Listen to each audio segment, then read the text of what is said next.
I stabbed my wife 3 times one night because she wouldn't let me finish my bottle of vodka. 7 suicide attempts, and on 2 occasions, I died on the street. Which method did you use? Was it pills? Was it just alcohol and pills? Everything. I slashed my wrists. Mm.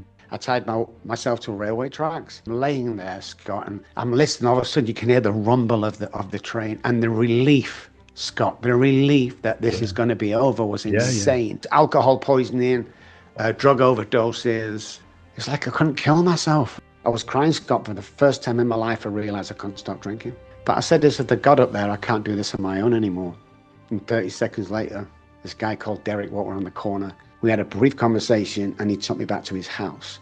And you can create anything you want to create, because what I would hate, Scott, is for anybody to get to the age of 80 or something, look back on their life and realize two things. A, there was nobody watching you. And B, you really could have done anything you wanted. I remember picking Arnold Schwarzenegger up back in late 70s. And this is when I got sober, changed my life. He said, oh, I'll do 3 things. I'm going to become the highest paid movie star in America.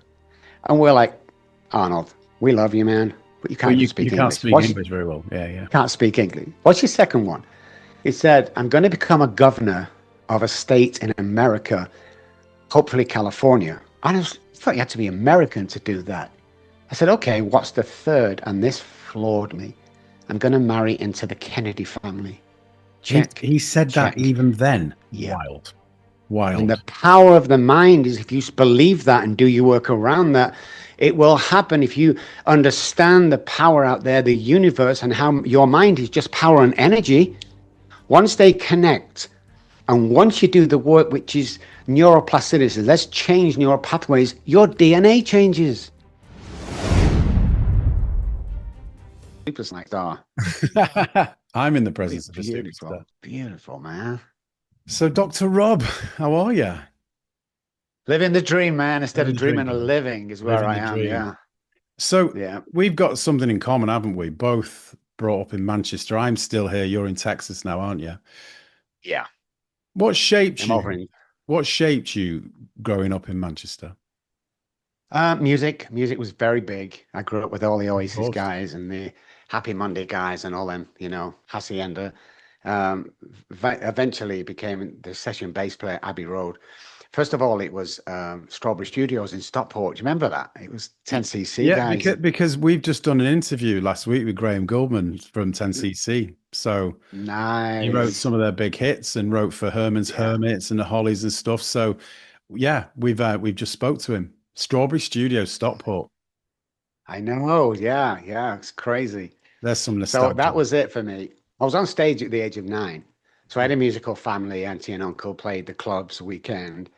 And then I was on stage at 9. I took my first drink at 9 over there. But music was kind of my life. I wanted to become a pro musician, and I finally did. Yeah. But I missed. So here's a funny story, Scott. You'll love this. So I'm in the Midway pub on Stockport Road, and we have this little Irish band because the Irish circuit paid more than the English circuit. Mm. So we're playing, and we have a drummer called Tony, and he's a great guy, But when you get a Sunday, you get a double gig on a Sunday. It means you can go in, have a few bevies during the lunch session, go to sleep on the couch because they used to close at Yeah. 3, wake up, do the nighttime gig. It was a double bubble gear. When after the first one, Tony starts packing up his stuff. I'm like, Tony, whoa, we've got tonight. And he said, oh no, Rob, I've got to go up to Scotland with the band I was telling you. I told you to join us, but I said, where are you going? We've got a gig up there. I said, Tony, here's the deal. If you leave me without a drummer tonight, you'll never play in this town again, Tony. You understand that, don't you? I'm sorry, Rob, I'm sorry. And the last thing to do was his bass drum, and he's carrying it to the door. And I said, what's this stupid band called anyway? And he said, we're going to call ourselves Oasis. And sure No. enough, a few months Tony later, McCarroll. Tony McCarroll, yeah, Get he's been my away. drummer. I Because know. I knew Noel and Liam for a long time. They used to get up and play with us at the Midway, but yeah, Tony McCarroll. So Tony yeah, had a lot of addiction issues, didn't he? yeah. They all did. I think it was Yeah. just happy days for them when they got discovered from Creation in Scotland. So they typical band don't get any money for the first year, and all of a sudden they get the first $1 million, and then they're out done.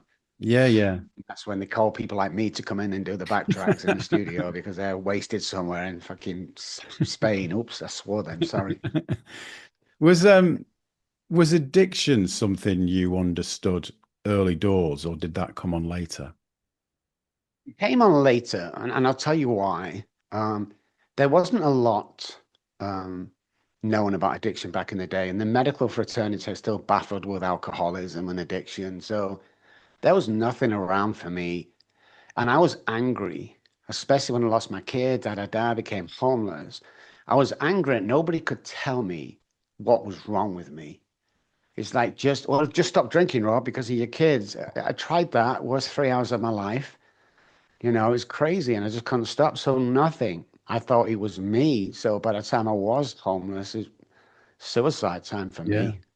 I T couldn't tell take it anymore. tell us your story about homelessness. Take us through your trajectory so we've got some context. So, I grew up on the projects, Racecourse Estate. Known for, well, they used to call it Strange Ways waiting room back in the day. But Mm, I did the doors and stuff. I worked the Little B. I don't remember that. I was the yeah, doorman there, and I I do did the remember that. nightclubs. Yeah. So I was the doorman there all the time it was open. And so people knew me. I was a bodybuilder. I was nasty. I was on steroids. I was drinking. So nobody messed with our house. But I was drinking like weekends. Met a girl, several girls to be honest. But I met this girl. We got married. We moved to Stretford named my mum and dad. And then um, drinking just took over, man. It's just like every day now. And I had a daytime job. I was in the police force when I first left college because I Mm. went to college, first person and only person in my family, an extended family. So I got fired from the police force, and then I worked for these. You remember the ads in the Manchester Evening News, commission only jobs? Yeah, yeah. Which were We've crap. all But been there. so We've all been there. right. So I applied for one. I obviously got it, and it was building telephone masts, but not telephone. It building masts for Army and Navy and stuff like that. So I worked there for 6 weeks, and I'm like, something, I can do this. So we set a company up called Medlock Communications, and within a year we'd taken like 3 million. Yeah. So I went from the little house into the bigger house with the Porsches and da da da. So everything was working out, man. I had my first child. Everything seems good. Second child, everything was going well. I was working. I was playing at night time in bands. And then incidents like I stabbed my wife 3 times one night because she wouldn't let me finish my bottle of vodka. So when stuff like that happens, you know that it's trouble. We got problems. You got a No, big didn't know problem. anything. Fled to Spain. Got a big problem. Nothing. Fled to Spain. Police come. Warrant her out for attempted murder for me. I stayed in Spain for 3 months until they dropped the charges and I came back home. And when I came back home, she was at the door waiting because my dad paid for all my flights and taxes because they stopped all my credit cards. And I got to the house. She opened the door and there's the kids, 1 and 3, and bags. And I mean, I always remember, Scott, she said to me, "I'll love you to the day I die, but you're not going to kill our children." Ugh. And she went, and I'm like, nobody does that to me. Who the Yeah. hell do you think she is? So I called my attorney. I said, get my kids back here tomorrow, get to the courts. And he did. I gave him a big check. I don't know what it was. But I remember getting my kids back the next day. And it was about 9, 10 o'clock in the morning, maybe 11. I don't know. And I'm sober for 5 days now, Scott. So Yep. everything's serious now. I get the kids, I put them in front of the TV and I put it on I don't know, some channel and like recorded channel. And I went into the kitchen and the thought crossed my mind, wouldn't it be great to have one drink Mm. to celebrate my kids coming home. 2 days later, when the police kicked the door down, I've been in a stupor. Kids not been changed, nappies not been fed for 2 days. I nearly killed them children. The policeman come up and he served me unfit father papers. I remember stumbling to my feet and stumbling to the door. There was child protection, child services, and mum was there. The police was there. It was horrible. And then my daughter, Charlie, my 3 or 4 year old, she's walking down the path holding mummy's hand. And she said 3 things to me. She said, Daddy, Daddy, please stop drinking. No, she said, Daddy, Daddy, please don't go. Daddy, Daddy, please get better. And then she got to the gate and opened the gate. And she says, Daddy, Daddy, please stop drinking. And I couldn't do it. And 3 weeks after that, I was on the streets. I Ugh. remember the first night on the streets, Piccadilly Gardens, freezing cold, pouring down. six packs of special brews, so I'm set up for life, Yeah. because I'm only thinking in the moment and thinking, where the hell did that just go wrong? And Rob, Because I this had was no in the idea. early noughties, yeah? It was in the early 80s. Oh, was it in the Yeah. early 80s? Yeah. I got sober in Wow. 88. Yeah. Wow. Yeah. So, yeah, so Piccadilly Gardens back in the early 80s was not an amazing, and to be honest, you've not been back home for 20 years properly, have you? But Piccadilly Gardens now is they call it Crackadilly Gardens, to be honest. Yeah. So Yeah. back Yeah. in the early 80s, it was horrific over there, wasn't it? I remember waking up one day and somebody had been stabbed to death for his training Oh shoes. God. So I was a fighter, grew up on the council estate, did the door, karate, boxing. I trained under all of those. So after a few weeks of people trying it on, it realized that you can't really mess with me because I was a monster. Yeah. Like I was so aggressive because that's where I came from. But as the weeks went on and the months went on, I wasn't eating, so my weight was dropping Yeah. and I became frail. And then I was the guy that everybody attacked. Got Yeah. my nose broken, teeth knocked out, all that stuff. Seven suicide attempts, and on two occasions I died on the street. How did you try to, And which method did you use? Was it pills? Was it just alcohol and pills? everything, I slashed my wrists, Mm. and the blood hit the ceiling, and somebody burst through the door. I tied myself to railway tracks because I'd seen it on some American show. So I'd seen the station, Piccadilly Station, and I've seen the trains, but I wanted to get away from the station so nobody could see me. So I'm strapping myself to it and I'm laying there, Scott, and I'm listening. All of a sudden, you can hear the rumble of the train, and the relief, Scott, the relief that this is Yeah. going to be over was Yeah. Yeah. insane. And the train come up, and just before it got to me, it veered off on another track. I tied myself to dead track. I mean, it was just alcohol poisoning, drug overdoses. Um, it's like if you look at Piccadilly Gardens, there's a huge building that goes up. Yeah. It's the only building. Piccadilly Radio used to be in there Yeah. on the ground floor, I think. Well, I was in telecoms when I was building their mass, so I knew how to get into the top. I got to the top, on the top of the building. I stood on the edge. I had a bottle of vodka. I downed the bottle of vodka in one, went unconscious, and instead of falling forward, I'd fell backwards. It's like I couldn't kill myself. Yeah. Yeah. Like Like I something was was cursing God stopping every you. day. Yeah. Like something was Yes. stopping you.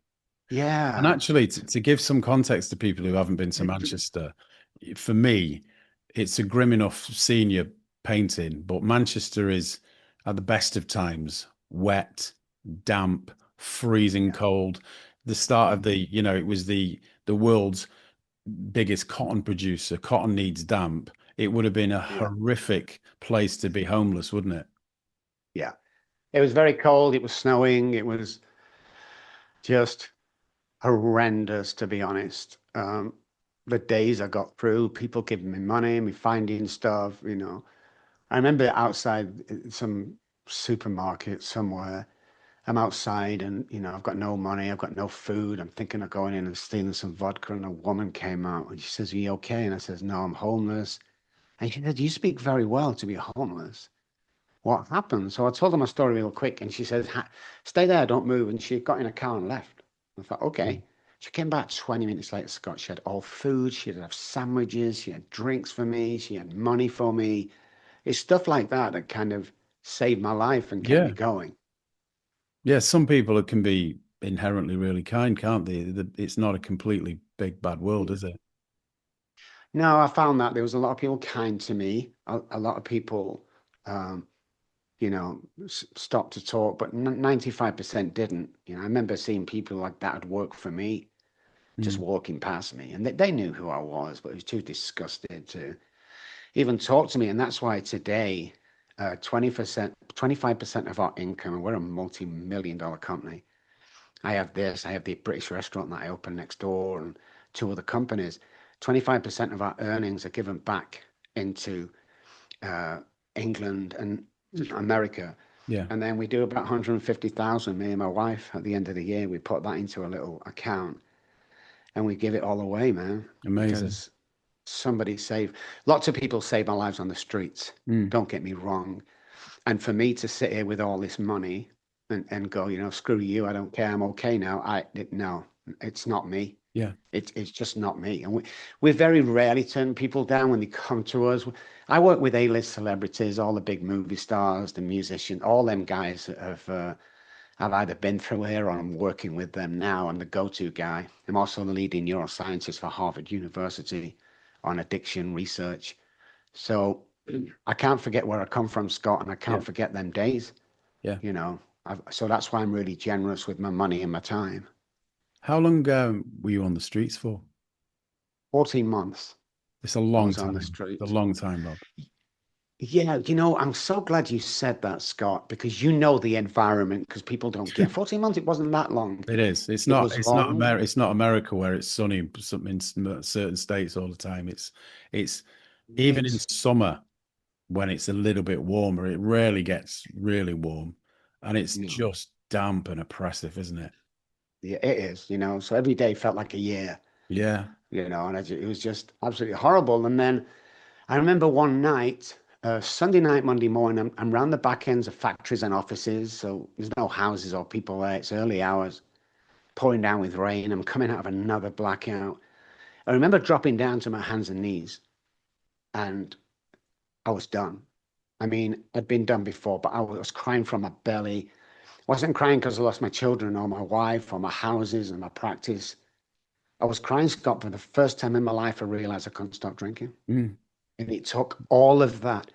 I remember looking up into the rain on all fours. And all I said was, if there's a God up there, because I got molested by my priest, I'm not into God or anything. But I said, there's a God up there. I can't do this on my own anymore. And 30 seconds later, this guy called Derek walked around the corner. He's missed his last bus home from Bible study. He'd walked for an hour and a half or something. He took a shortcut he's never taken before, and he came up on me. We had a brief conversation, and he took me back to his house. And he said, here's the deal, Robbie. You can stay here for as long as you want. I'm in recovery. I believe God's brought you to me. And I'm like, there goes that God thing again. I said, I really appreciate it. And he said, there's one condition in this house. You've got to come to AA meetings with me, and the first one's tomorrow. Yeah. And I said, Derek, I really don't want to go, man. I've done all that. It doesn't work for me. And he said, well, Rob, I can't have you drinking in the house. It's a deal. Went next day, half resentment, sat there. And this guy said, my name's John, and I'm a recovered alcoholic. And I remember looking at Derek and going, what did he just say? And Derek said, he said he's a recovered alcoholic. And I'm like, what? So now I'm pissed with this guy because I've lost everything. And he's saying we can recover from this. So after the meeting, I goes over to him and I said, hey, John, my name's Rob. Will you sponsor me? And he said, no, son, no. But I will be a spiritual advisor for 12 weeks. So I used to leave Derek's every Wednesday, 6, get there for 7, stay till 8, come home, 9 o'clock. That was my Wednesday for 12 weeks. I couldn't go into the apartment at 1 minute to, 5 minute to. I had to wait till 1 minute downstairs and walk up and knock on the door at 7. Weird guy. Yeah. And at 1 minute to 8, mid conversation, he'd stand up. Okay, time to go, Rob. And he'd walk me to the door. And this went on for 12 weeks, man. But what he told me was amazing. What he talks about philosophy, he talks about God, he talks about psychology, he talks about healing. He talks about you being taken far away from England. All this stuff that's come true. He talked about it. So after the 12th week, I bid him good day, and he said, Rob, your life's going to change for tomorrow. God's got plans for you. And I'm like, okay, John, thank you so much, man. But I'm in Derek's basement on a blow-up mattress. Nobody knows I'm there. The next day, Derek come home in the lunchtime. I'm like, hey, Derek, what are you doing home? He says, the guy sweeping the factory floor, a carpet company, has just resigned. Do you want a part-time job? And I said, yes. Later turned into a full-time job. So 2 weeks later, I got my first pay packet. So I goes to the gas station, petrol station, and I buys John a little teddy bear and a card. And I wrote on the card, thank you, John, for introducing me to God because he took the compulsion to drink away. And I'm almost running back to his house, Scott, because I can't wait to tell him everything that's happened. I'm working with people in AA, they're getting well, carrying that big book everywhere. When I got there, there was nobody home. So I was knocking on the door, and the person on the right-hand side came out. He said, can I help you, love? I said, yeah, where's John? Is he moved or something? Or is he? She said, John, who? I said, John, your neighbor. And she said, well, I work nights. I don't really see anybody. So I went onto the left-hand side door and knocked on his door a bit harder than I should. Big guy came. What do you want? I said, where's John? Has he moved or something? John who? I said, John, your neighbor. He wanted to tell me that that apartment is derelict. And if I was to walk in, I'd drop 3 flights down and kill myself. So I think these guys are crazy. But Yeah. I'm healing people like never seen before. So it goes back to the meeting the next night. And I'm thinking, I hope he's there and I hope they recognize me. And I go in, the chairman's like, Rob. I'm like, thank God for that. I thought I was going insane. And he gave me a big hug. It's so good to see you back, Rob. I said, is John here tonight? He said, John who? I said, the guy 2 weeks ago, I'm da da da da. And he said, no, you were over near the coffee machine speaking to yourself. We've never found that man. But the program and the reason we have 98% success rate and a money back guarantee, which is unheard of across the world, is because what he taught me. Yeah. That you can 100% cure addiction, not alcoholism because of the hypothalamus, the survival part of the brain. But yeah, so everything he's done is what I've continued to do. Wow.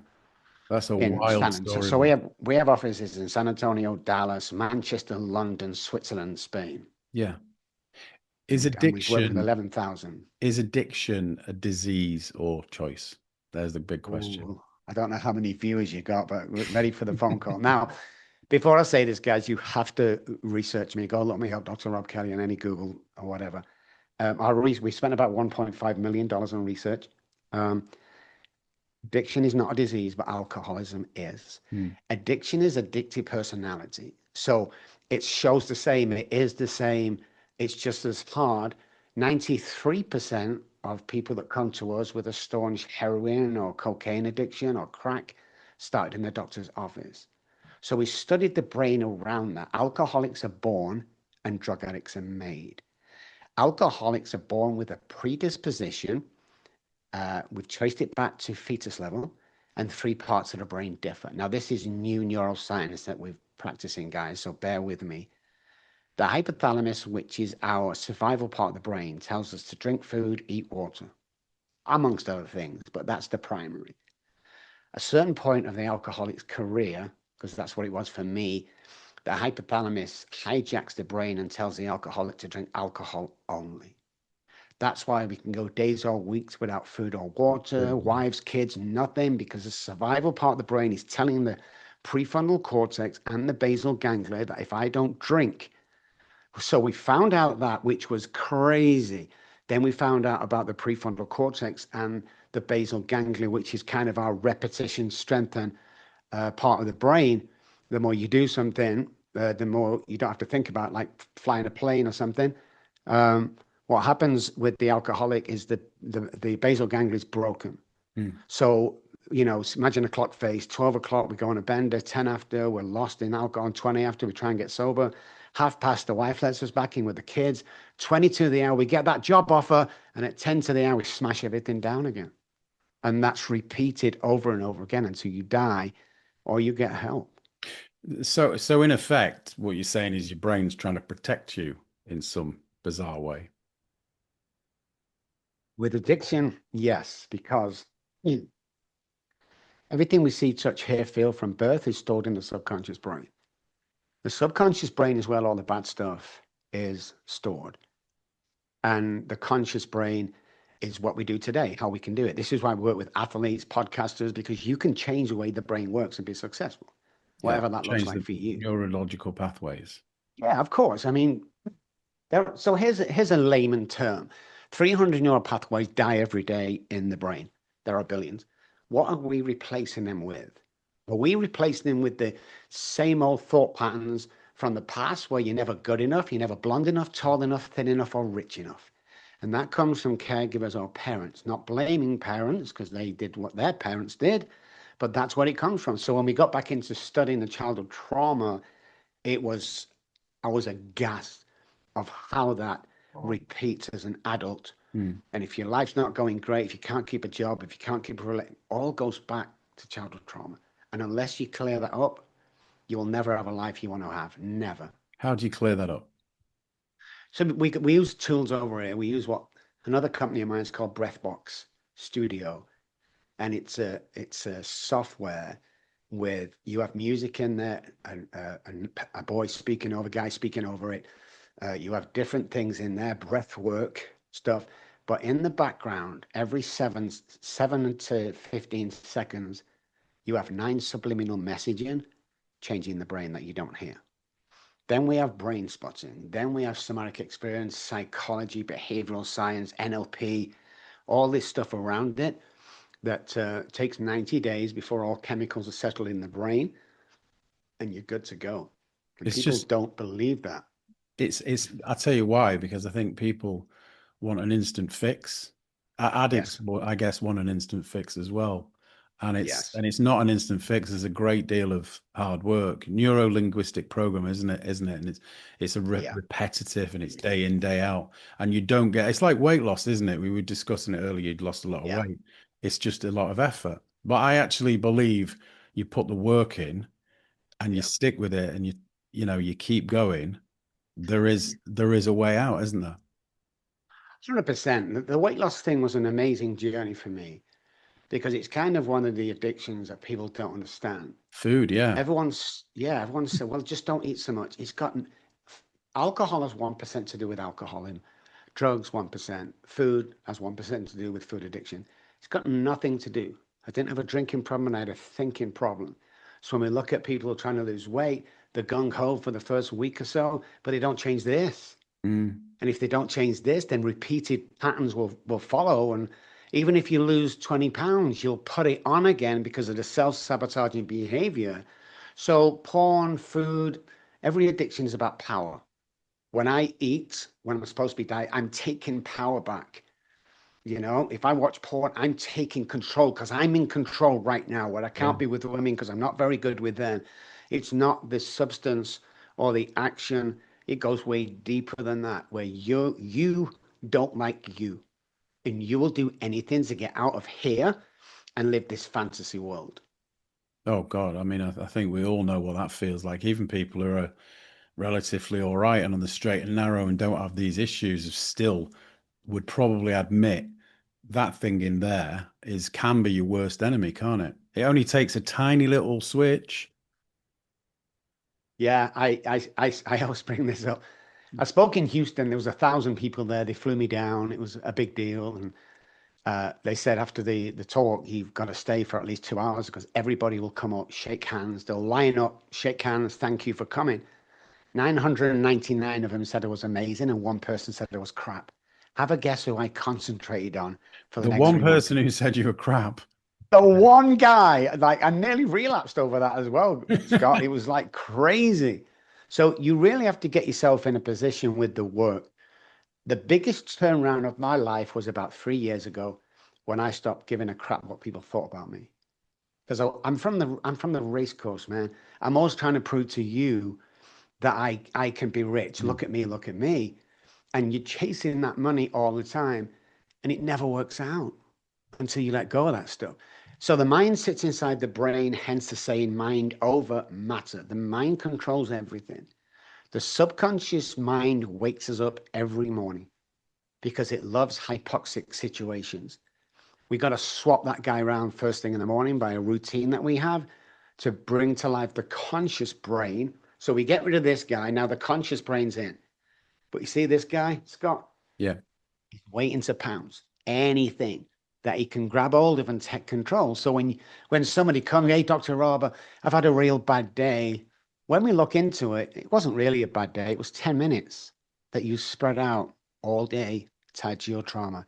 Well, I'm not going to do it then. I don't care. No, grow up. This can Yeah. all be controlled. You want to earn $1 million? It's not that hard. You want to stay sane when you have $1 million with our heads, Yeah. that's the hard bit. When you can have anything you want coming from nothing, it's difficult. It's very difficult. Yeah. I mean, I must admit, I was discussing this only yesterday. I have the same thing every morning. I wake up, I don't sleep very well, so I'm tired, but I don't want to get out of bed. And then this kicks in, and the anxiety kicks in. And it's a hard cycle, that, isn't it? It's a hard, especially when it's raining outside. I mean, it's not as bad where you live, is it? But it's your brain is a very, very destructive thing at the best of times. What happens with the brain, especially with any kind of addiction or any entrepreneur or any geniuses, which most of us are, is the brain is very good at creating thought during the day. Now, whether that's good or bad thought depends on what part of the brain you're coming out of, conscious or subconscious. But what the brain is not very good at is dismantling thought. So what happens is people go to bed at nighttime so tired. They put their Mm, head on the pillow and bing. yeah. I wonder if that washing's done yet. I wonder what they did. Da, da, da, da, da, da. Because we haven't dismantled that thought during the day. This is where patterns come in. Repeated patterns and cycles and magnesium will absolutely crush any dependency of sleep. You can't be deprived of sleep. I hear all the time, well, I work on 4 hours a day. No, no, no. Come back to me in 10 years' time when you're 30 and you look 90. I'm Yeah. sorry, it doesn't work that way. The body Sleep's the needs big time to one. heal. Sleep's the big one. Yeah, it's huge. If you don't get your sleep right, you're never going to achieve what you're supposed to achieve. So, well, I earn $1 million. Why aren't you earn 10? What? Yeah. Because of all these things. You might have got lucky. You might have been chosen as an actor. I mean, the stuff I hear with the famous actors I've worked with and still are is how they got discovered, selling newspapers on the corner and stuff like that. I mean, it's luck you get there, but Yeah. then they stick in that cycle of never wanting better, never wanting better. And you can create anything you want to create. Because what I would hate, Scott, is for anybody to get to the age of 80 or something, look back on their life and realize two things. A, there was nobody watching you. And B, you really could have done anything you wanted to do, Yeah. Yeah. Yeah. because that's the truth. I remember picking Arnold Schwarzenegger up back in late 70s. I don't know when it was. Pumping Iron had just came out, an underground movie. And because we were bodybuilders, we got to pick him up at the airport, take him back to the hotel. I think it was Britannia, I'm not sure. And we're sat in the room, and he could hardly speak English. But I said to him that the bodybuilding is amazing. Um, but what are you going to do after that? And this is when I got sober, changed my life. He said, oh, I'll do three things. Yeah, oh, brilliant. Okay, well, what's the first one? I'm going to become the highest paid movie star in America. And we're like, Arnold, we love you, man, but you But can't even you speak can't English. speak English very well. Yeah. Yeah. Can't speak English. What's your second one? He said, I'm going to become a governor of a state in America, hopefully California. I thought you had to be American to do that. I said, okay, what's the third? And this floored me. I'm going to marry into the Kennedy family. Check, He said that check. even then. Yeah. Wild. And the Wild. power of the mind is if you believe that and do your work around that, it will happen if you understand the power out there, the universe, and how your mind is just power and energy. Once they connect, and once you do the work, which is neuroplasticity, let's change neural pathways, your DNA changes. We have proven tests and scientific reports. It's slight, but it changes. Why is that important? They ain't the same guy as they used to be. My patients are not the same guys or girls as when they leave us or when they join us, because everything you want out there is available, but you can't see it. And you can't see it for so many reasons. Once you take these off and realize your true identity, you become a very dangerous person, Yeah. and you can have anything you in the world you want. Anything. So many points you've said there, and it is like it doesn't really matter your circumstances. I was watching a program about prisoners, and there was this prisoner, and he was in for life. He was in a cell 23 hours a day, a supermax, and he got out for an hour. He walked around, and the interviewer said, are you going mad?" And he said, "No, it's there. It's all there. It's all there." And I don't. I am dealing with what I deal with. I'm sorry for the past. I can't do anything about that, but I'm happy. I write my Yeah. poems. I live my life. I mean, could I suffer that? No, I am not mentally strong enough. He is, super, super mentally strong to be able to deal with. There is no future really, but he's created his own future. I mean, as well, Yeah. going back to Arnold, I've read loads of books about him. He's a hero of mine as well. So, I think, like or low Donald Trump, he has that attitude where anything is achievable, and he Yeah. goes for it, and he's never in his own head, is he? He's just kind of, think about being a reality TV show star and going, "I'm going to be president of the USA," and everyone's going, "You're a joke. That ain't going to Yeah. happen. Look what's Yeah. happened." Yeah. But I'd soon, so I'm a behavioral scientist as well as a PhD psychologist. I own two PhDs. So I'm always looking into behavior. And when he was a joke over here, he said he was running for president, and they did the first debate. And the second he started to give the other guys nicknames, I turned to my wife and said, "It's over." And she said, "There's no way." So when we come to believing stuff and what we can do, let's face the fact with Donald Trump that we had a businessman, first time round, running the country with no political experience whatsoever. Don't dare tell me you can't achieve your dreams, guys. Somebody's put that there to say you can't. All you got to say is says who. You can't open a. So you want to open an English tea shop doing high teas, doing fish and chips, da da da, all English stuff. Yeah, all baked on premises. Rob, you're in Texas. It's Tex-Mex country. It's Mexico. You cannot do that. And please don't do it. Financial advisors, Rob, please don't do this. Don't stick 200 grand in here. You're just wasting your money. We're in the top 12% of restaurants, success restaurants in San Antonio, because I believed we can do it. None of us had experience, Scott, in any. I brought my sister over to run it. She has no experience in restaurants. Most of the staff we took on no experience, That's but we amazing. lead in them. We show them what I wanted. When Yeah. people come in, I didn't want a restaurant. I want an experience. So, you can do anything, guys. Rob, somebody invented the wheel, right? Yeah, Somebody yeah, invented the wheel. exactly. All Yeah, right, so exactly. let's. Once something happens, people will follow. Remember the Yeah, correct. Yeah. Bannister, I've met who Roger ran the Bannister. I've first. met Roger Bannister, by the way. That's one of No the. way. I met Roger Bannister at Buckingham Palace. That's a flex, but he was I was so starstruck. What an impressive man. For Yeah, context, Roger Bannister didn't he? Rob won did the first 4 minute mile in the correct. 50s, and And everyone else started doing it. madly so, everyone else that was the barrier. No one thought anyone could break. He broke the barrier, and within a week, someone had broke his record. Yeah, that's mine. That's once you see it done, or if you're brave enough, like us being the leaders in addiction, everyone else wants to follow and can follow, but they think it's impossible.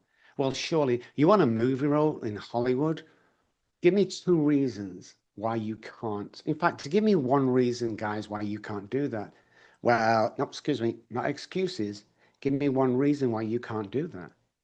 Because we're only 5 touches away from everywhere you want to go. And then people, well, I can't do that. We picked an actor up from an LA jail, huge actor at once, broken down, doing 5 years on side, or the judge said he comes on with Dr. Rob. We brought him home. We worked with him for 3 months. One of the highest paid actors in the world right now. Once you change this and program this, and I can tell you 1,000 stories about musicians. I can tell you one, Eddie Van Halen. He always says, "Tell my story, please." And you come to the airport. I didn't know who he was, Scott. I never heard of Van Halen in England. I'm only here for 2 months. I don't know who he is. So he walks up, he goes, "Is Dr. Rob?" And I said, "Yeah." He went, "It's me, Eddie Van Halen." I said, "Oh, good." And he stopped and went, "Hang on a second. You should be recognizing me." And I said, "You need to get back on that plane, son, to fly home, because an attitude like that, this isn't working." So I broke him down, took him away, come out, signed $100 million contract with a record company. Wow. It's all here. Yeah. If you can imagine it, you can achieve it. Yeah. Quantum physics backs us up on this. People don't believe. They daren't to believe. The fear, the shame, the if I try and it doesn't work, what will people think about me? Who cares what Well, people think about you? we're all going to go one day, right? You know, Right, exactly. this is the one time only deal that we're on, and we don't know when we're going to go. I'm not going Yes. to deny I being in the industry I've been in for 30 years, it does grind you down. And I'm learning as I get older, this is none of it's important. And the old quote, it's not that deep, you know, Ah, it's just not that deep. I love that. So let's go Um, back to just briefly touch on drugs and alcohol. A debate I'm always interested in. Well, look, for a start, my personal opinion, and I think I know the answer to this with you, is alcohol's probably the worst drug. But is that because it's legal, or is that because the others are illegal? I'm not sure, but alcohol's readily available. You can drink anytime you want, anywhere. Alcohol always leads to something else for most people. Do you think they should legalize drugs? certain drugs, yeah, definitely.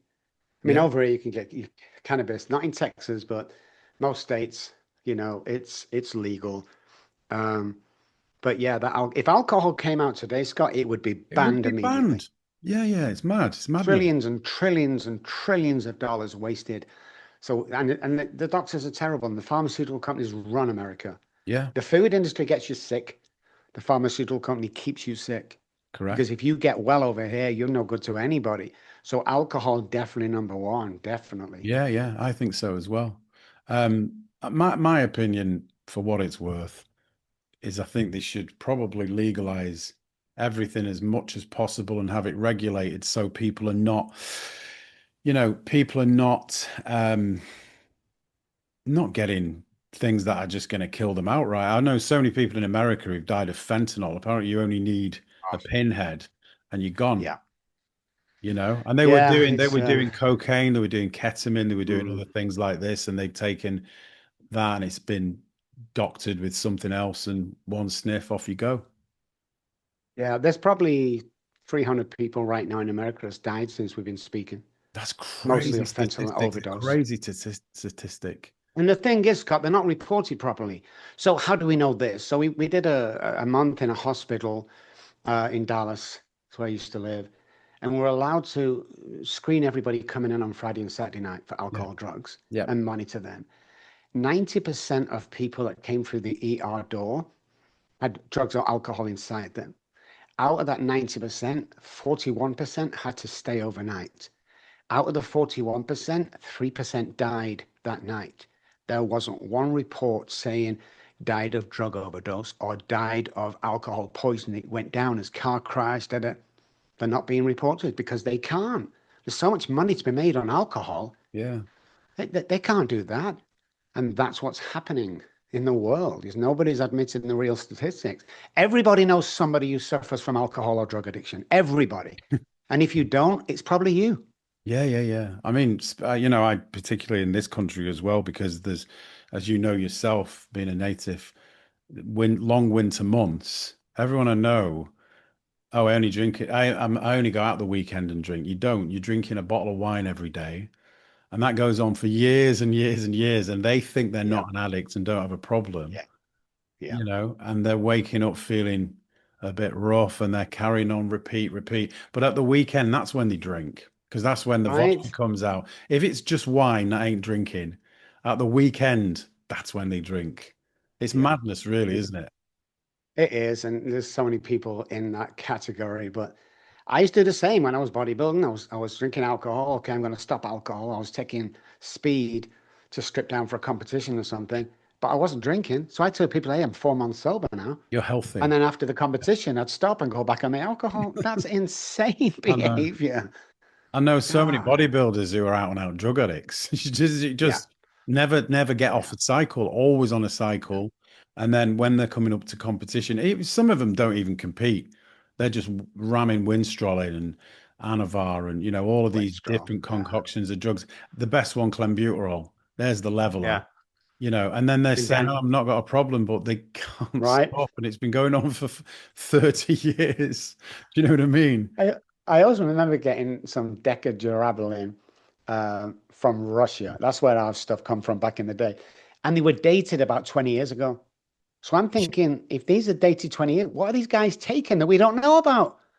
That's the Because we problem, were isn't getting it? That's the phenomenal problem. results, And then right? some of the time, people have bought Anavar and it's Winstrol and the hair falls out and they're going, you just can't, and you can't trust the drug dealer. That's the problem. You can't. Oh. So you're going bald. Hey, look at this, but you're Look bald. at I know, you. but look at his bicep. I tell you what, I love watching these influencers on, on Instagram or whatever, and they're like massive, and they're cut. And then I think, how old are you? And they're 22 and they look about 45. You know, they got it Yeah. all wrong. Oh They got my it all God. wrong. The Yeah. internet's a crazy, social media's a crazy place. I'm getting life advice off a 40, off a 24-year-old in a bikini. It's not right, is it? It's not right. Says it all though, doesn't it? I'm getting life advice off a 24-year-old in a pair of Speedos and a girl on a beach in Dubai in a bikini. Oh my God. That's so true, Scott. I Wild, isn't love it? that. Just wild. Oh man. What's the most difficult case you've ever dealt with? So we picked a girl up from her home. The hospital sent them up at her home to die. She was 26, chronic heroin addiction and every other addiction. And my mum was crying. We went in, and I don't know how they got our number, but this is back in the day when we just started. I remember picking her off the sofa, and Scott, she must have been about 70 pounds, Oh, like it was nothing. We took her back to our ranch and we spent 3 months with her, and it was a hard 3 months. yeah. She wanted to, do this. And I remember we took her to the doctor's once, and when I was traveling down the motorway, she jumps out at 40 miles an hour. And that's just the girls. We brought her back after the trip. And then we wanted to go down to Padre Island, which is about 3 hours away from Dallas, 4 hours away from Dallas. And we're driving there and we're strapped her in, we've got a bodyguard in the back. You ain't jumping out of nowhere this time, girl. We have to get you there. And we stopped at the service station, and in she went, and she said, go restroom. So my female bodyguard went with her and sat outside. And I don't know what it is to this day, Scott, but I all of a sudden got a terrible feeling passing me. It was like my stomach was like, so I went, oh, is she out yet? No, she's still in there. Knocked on the door, no answer. So I kicked the door down. And you know the waste paper bins with the plastic thing? She got that over her head and tied it, and she was Oh, suffocating to death. So we poked them, obviously got it off, took her back, did what we did at Padre, got back home again. And eventually she started getting well, and she left us. And all this was free of charge. She left us an amazing person. And then 3 or 4 years later, I'm in an AA meeting, and I see this girl come in. I'm like, God, where do I know her from? And at the end of the meeting, she stood up and she says, Dr. Rob, you don't recognize me. I'm Daphne, whatever her name was. You picked me up from the couch. I own a treatment center today. I'm married and I have two beautiful children, thanks to you. I started crying. I'm yeah. crying. I've cried loads of times when I've seen results, because it isn't a job to us. This is life or death. Yeah. And I will aggressively fight against your disease because you can't right now, and we'll follow you. We'll bug your car to see where you're going, because it's not inpatient, it's telehealth, it's all outpatient across the world, but we'll get someone in your area to bug your car. We'll come and snatch you. We'll do all sorts of terrible things over here to make sure you get through because, a life worth saving. How many lives has she saved? Yeah. Of Because course. Yeah. I went there and the parents couldn't afford any treatment. And she was sent over to how many millions of people have we helped, just me and her, with the Yeah. ripple effect? Absolutely. Yeah. Ripple effect. Unbelievable. Absolutely. Yeah. And it's you're not do you can obviously tell you're doing this because you care, you know? Yeah, I stopped worrying about the money 5 or 6 years ago when I realized one thing, Scott. I realized one thing that most people don't have. And I get up one and I sat down with her wife and I said to her, do you know something? I have enough. Great. I have enough. Enough happiness, no trauma, no drama. I have enough, man. So it's a great feeling. Yeah. It's like a weight off your shoulders. Because, guys, when you're listening to this and watching this, I want to tell you right now that you've got nothing to prove to anybody or anything, man. This is just you. You get one shot at this. And what you're going to do when you're 80, you just do nothing. If you're a God person or higher power or spiritual person, Uncle Jimmy up there looking after you, I know one thing. I do believe in God. Never go to church, never read the Bible. I don't believe my God needs me on a 10 a.m. Sunday in the church, in the building to get blessings. I get them every single day, but I know when I do get to heaven, I'll tell you what, God's not going to ask me, Scott, how much was that car you drove? No. How much was that house? How much was them watches? He's going to ask me, how many people did you save, Rob? How many people did you bring to me, Rob? That's what he's going to want. And I want a big number. Yeah. I want a huge number. So when I go back to Manchester, which because I have a daughter, I'm in touch with my daughter now after 30 years. She texted me one morning 4 years ago. Now I'm a concierge doctor, which basically means that when that goes middle of the night, I need to be at the FBO, the fixed base. I need to be at a private airport, jump on a jet and fly to wherever my patient is. So when I got this text, I'm squinting at it. It's my daughter, Charlie. And she says, "Hey, Dad." And she called me Dad. And she said, well, I've got something to tell you. I need to see you. It's about time. Don't believe what Mum was telling me. So within like an hour, maybe two, because we have people around us, we're on a plane back to England. We stayed in a hotel overnight round the corner from her house. And we started there next morning, me and my wife walking. I'm crying, I'm sobbing, all that bad stuff. Come on, who do you Mm. think you are? What a piece of... We got to the door and I couldn't knock. I said to her, I can't knock, Janet. And she opened the door, my daughter. And then she's so beautiful. And we hugged and we cried what felt like an hour. My wife said it was a minute. Then she took me by my hand and she walked me into her living room and she handed me my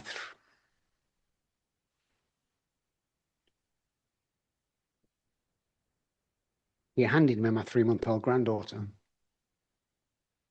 Right there and there, Scott. I don't care if I died. Everything was right there and then. That daughter is now my lead therapist in my Manchester office. Amazing. Yeah. Yeah. Yeah. So when I go back and I see people over there, it's the same old guys in the same old pubs talking the same old crap about the wives. I say to them, have you ever had an airplane? There's a huge world out there and you're in the same place. You're 65 like me, man. I don't get, I never want, I go back to the race course every time I go to look at the house that I grew up in and show my wife. Yeah. And we go about once every year now. It used to be 3 or 4 times a year. I went back to the bench where I used to sleep in Piccadilly Gardens. We did a photograph. I took a photograph with me. We did still photographs and videos. And when I was lay on the bench, like I used to do when I was home, my wife was sobbing. And I have a picture of that, Scott. And every time I look at that, it just takes me right back, man. Yeah. It's like, how can a human being get that low? But after 14 months on the street, I didn't think I had a problem until that night. I just started going through a bit of bad luck. Yeah. It's crazy. It's crazy. And look how far you've come. What a story. Yeah, it's, I mean, the stuff on the way that's happened, like I had cancer, the esophagus, and by the time he did a last x-ray, the cancer had gone. I mean, there's just stories like that that I've been through over the last 20 years here that just seem impossible. But my opinion is, and I wouldn't say this for 15 years, is like John was an angel and I was chosen. He kept saying Isaiah 61 to me, John. Mm. And I never understood what it meant. I couldn't afford a Bible.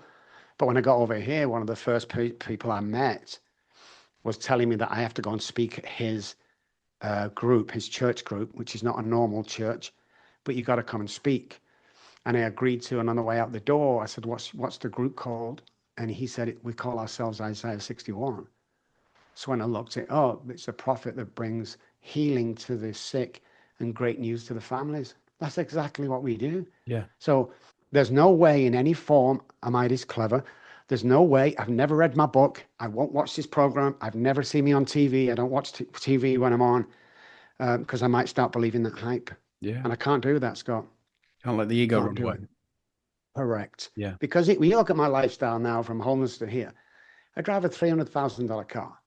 That's insane. Yeah. Yeah. I live in this $1 million house. It's insane where I've come from. So I have to make sure that it doesn't go to my head and do something silly. And Yeah. that's hard sometimes, Scott.